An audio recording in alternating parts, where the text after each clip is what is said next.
The COVID-19 lockdown in Shanghai is doing more than anger the city's residents. It's also delaying the construction of China's newest aircraft carrier.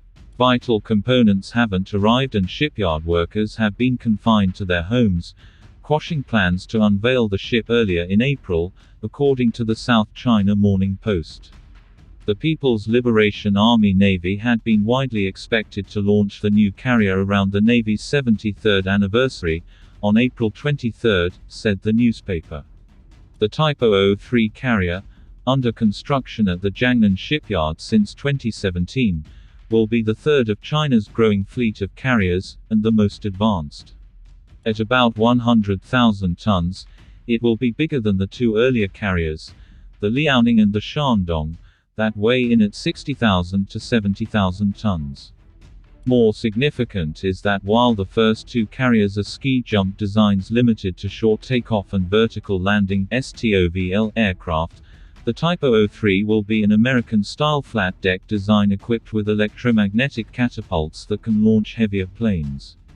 Recent satellite image from Google Earth showed construction of the nearly 320-meter-long platform is almost completed, the Post noted.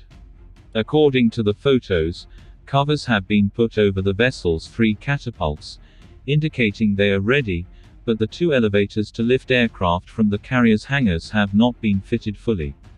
China's draconian zero-COVID policy, which favors strict lockdowns over mass vaccination, aims to eradicate the coronavirus rather than manage it as most nations have opted to do. Shanghai has recently become the focus of the controversial policy after a 5-week lockdown. This has sparked unusually public protests, at least in China, from residents who complain of insufficient food, as well as harsh measures such as mandatory confinement to prison-like treatment centers, and children being separated from parents. Anti-pandemic measures have disrupted manufacturing and supply chains around the world. It was only to be expected that lockdowns would disrupt activity in a major shipbuilding center such as Shanghai, whose dockyards construct both military and civilian vessels. But politics is another reason why the launch ceremony has been delayed, the Post said.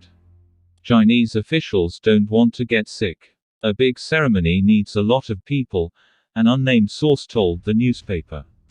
But it's too risky and difficult to get too many people together in the limited space of an aircraft carrier, given how contagious the Omicron variant is. Delays in finishing the Type 003 carrier could set back the completion of other ships in China's growing navy, including two naval supply vessels under construction in Shanghai. Construction work of the two naval supply ships will only start when the aircraft carrier's dockyard is empty. But now everything is stuck, the source said. Aircraft carriers are the centerpiece of the Chinese Navy's plans to overturn U.S. naval power, which would be key to thwarting a Chinese amphibious invasion of Taiwan. China is currently expected to build 4 carriers, with the fourth likely to be nuclear-powered.